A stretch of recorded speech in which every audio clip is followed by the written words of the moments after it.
Oh, don't tell me word on the street, Paula Bass. You are in these streets? How you doing, Babs? Good morning. I was wondering if you was gonna be out there because the weather Well, and all. one person who you had no doubt was going to be out here was Juan and his dog, who? Gunny. Gunny, because Juan comes from Minnesota and Gunny Oh, comes so from Colorado. So, like 5, 6 inches of snow. You got to be kidding. Am I right, Juan? I didn't pay attention. That's because us Minnesota, we don't care about the inches. You care about the yards. Like if we're talking 3 yards, you got to get some extra firewood, right? Yeah. Yeah. So Juan, tell me about this morning. How did the snow affect your day? What's the word on the street? I work at Career High School, so I got notice midnight, no school. I slept in a little. All right. Well, you were up at midnight. Otherwise, you had to get up at 6. Did it wake you up or? Yeah. Well, we usually check the night before where we know the snowstorm is coming. So I had the day off. All right. Lots of grading to catch up with, you Uh-huh. know, so perfect. And then as far as the snow, you know, people complain a lot about snow and stuff, but I grew up in Minnesota, right? Where in Minnesota? Minneapolis, suburb Minneapolis. And I was a Vietnam War refugee when I was a teenager. Really? So our first winter in Minnesota, we got a blizzard that was so high, we literally had to go on the second floor to get off it, to jump through the snow and then shovel our way out. So And before that, had you seen snow? Like, how old were you when you came from Vietnam? I was 13. Have No, you seen I snow? never saw snow. So that was your first snow you saw? Yeah. That was your first one. Oh, that was huge pretty much one. the first one. So what did you think after that? You got used to it. I definitely got used to it. And if you grew up in Minnesota, this is just as beautiful as can get. It is pretty. Woo! It's so Woo! pretty today. I mean, the world's okay today. Like you look down the Yeah. street at Maple Street, there are no problems in the world. Yeah. And you can't see the trash in the street. Right? So New Haven's beautiful today. So Juan, what do you teach a career? I'm a scientist, and I just recently started teaching a career science. What and grade? Pretty much 10 to 12. I teach science, biology, and STEM careers. 'Cause That's pretty important right now. That's Yes. New Haven's jobs. Yes, it is. The problem is that we're just not doing as good a job as we should be. And that's part. Hey, Johnny. Okay, you want to say hi? And that's, Johnny, be cool. You don't have to protect me, baby. That's what she does. There's a dog walking across the street and she feels like she has to protect me. But I think in New Haven, we don't do a very good job of educating and then training and preparing our youth, Mhm. for the STEM workforce, which, as you know, It's where the jobs are now. yeah, I mean, Now, your even job, look, too. Look at the biotech industry right The now. the tower's gone up. 100 college, 101. There's gonna be 102 probably. Yeah. Going up everywhere, and the kids don't even know about it. The school is not preparing us. Them, not me. I'm okay. I got. Well, is that why you went into it? It sounded to me like you weren't always a teacher. Were you No, something I'm a else before? scientist. So what did you do for your career before you became a teacher? I was always a scientist. Johnny, you don't have to protect me. See, I told you. Okay, here comes the people. Protect me against dogs. Oh, Gunny's got you safe. I'm sorry. I say, where did you work as a scientist for most of your career? I got the education from all over the country: Minnesota, Tennessee, Chicago, and then I was recruited to Yale as a postdoc scientist with the medical school, infectious diseases, Oh my goodness, before COVID. before COVID. So you must have been all over COVID when that was happening. Yeah. You knew what was going on. and then the last, I go on and off between teaching and between doing science and science education. Uh-huh. So I've been all over the place with science education. And how long you been teaching a career? My 4th year. How do you like it? The kids are always wonderful. That's always the best part of the job, and especially our city kids. once you figure them out, they're pretty fun. But you got to figure them out first, right? You know, so the kids are always great. There's a lot of stuff going on that, you know, it's tough time to teach right now, right? yeah, but you know, so for example, COVID, I mean, that's supposedly the biggest roadblock to teaching. I came in 4 years ago, so like I just came in for like half a year or something like that. COVID, you know, and then we had a year and a half of remote or quote unquote hybrid teaching. That didn't affect me as much. How come? Because I'm a scientist, you know, so learning how to do remote teaching, I mean, that was a piece of cake for me. And not only that, you get to teach from your own Living attic, room, yeah. you know. It was the kids that I worry about when we're doing it. So we did as much as we could. I know, Juan, today, I noticed you had to move your car. Where was it parked? On Pendleton? Yes, right on.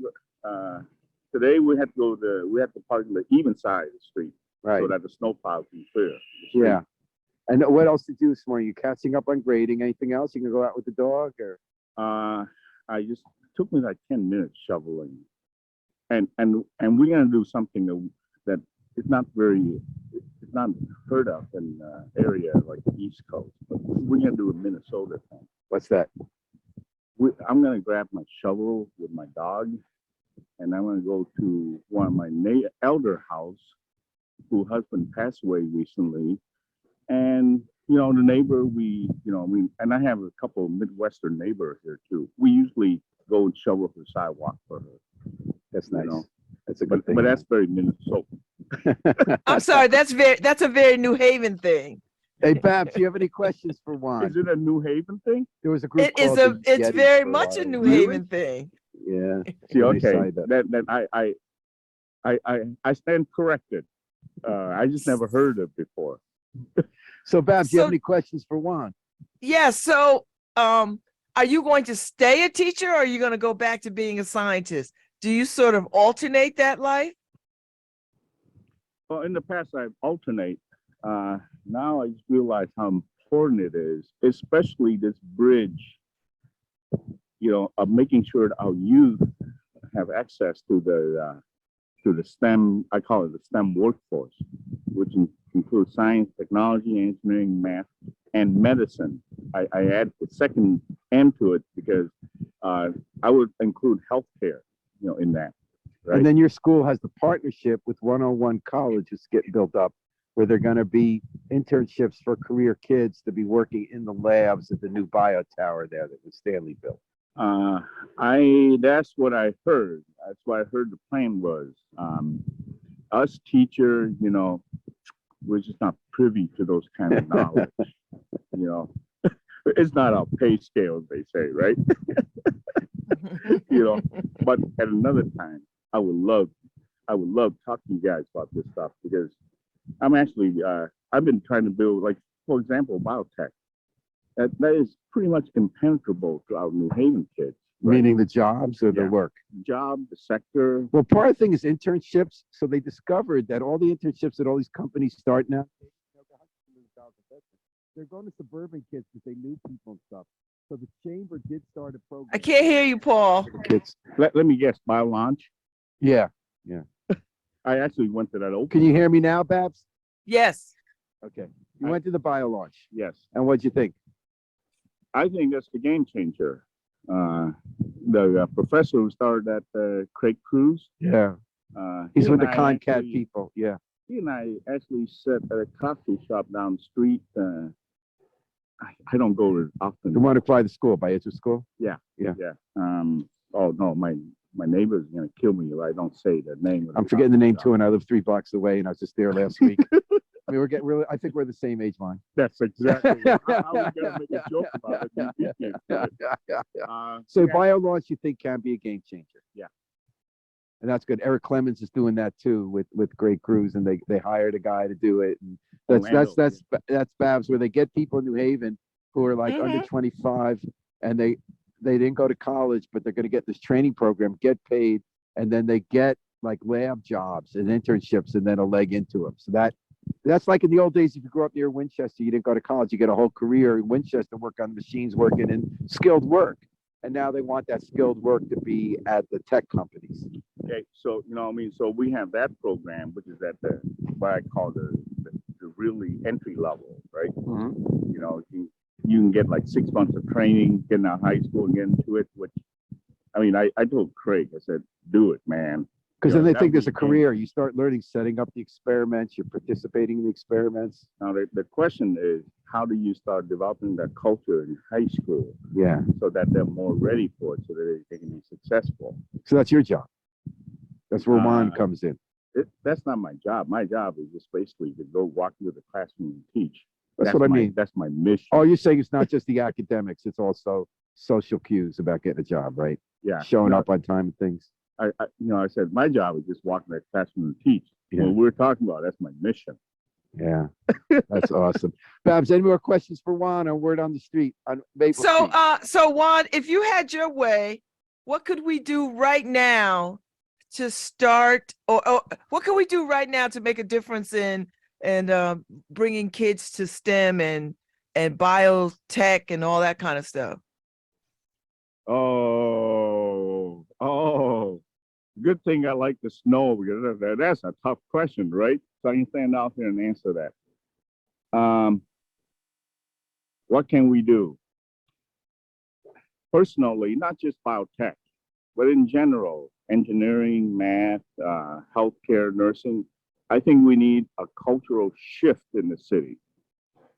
Okay, we need a shift in the sense that the community, the parents, know more about it. They need to know more about, how do I raise a STEM child? Because most of us don't know that. Definitely most of my neighbor, around here don't know that. So we got to start, and that's usually the hard part. That's why nobody ever does it, So we need to have that piece. And then once you have the family and their child in the school, then you start preparing the kids. Okay. And our education in this city, I'm gonna get in trouble for saying this, but this is the independent, right? Right. Okay, so I'm safe. You're Never mind. safe. Just between us and Babs and our listeners and our readers. I'm safe. Johnny. Okay, go inside. Johnny, no, go over there. Good girl. I think our science education needs to be modernized. That doesn't get you in trouble. Everyone would agree with that. But the question is how, get right? me in trouble. Not with you guys, not with the community. But how do we modernize it? We bring in modern science. Mhm.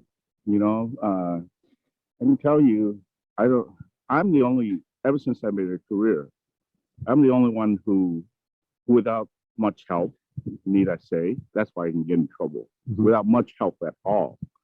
I'm bringing in science equipment. I'm actually loaning it.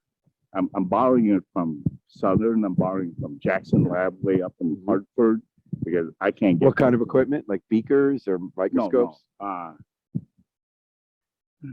DNA, Oh. molecular biology. Mhm. Our kid need to, if they grow up in New Haven with all this industry around here, if they don't know that, they don't have a shot, Yeah. right? I mean, so so you got to equip and prepare our teacher for modern science. Our curriculum is pretty outdated. Okay. Yeah. Because I can imagine stuff changes, new discoveries, new pivots in the industry, right? Yes, but our kids not even learning about DNA, human genes, and all this basic stuff. DNA was discovered when? Yeah. Watson and Crick in what, the 60s? Yeah, 50s and and 60s. the human genome that transformed all this. Right. Craig Ventnor in the 90s. Yeah. That was not like that was just not like discovered last year, right? I got you. Yeah. I think my hair would have been gray when I started human genome. I think you were in Minnesota. Yeah. So Babs, anything else for Juan? No, I appreciate the conversation. And we're gonna take a few pictures of him and his pup. It's not a puppy, right? She's 12 years old. 12 years old. We'll put him in the Independent. And it's Juan and Paul signing off for Word on the Street on Love Babs, Love Talk. Thank you and for the WNHK. snowy day. I appreciate that. I wasn't quite sure if Paul was gonna get out there this morning because snow. But I like that very much. So thanks, Paul. And thank you, scientist teacher.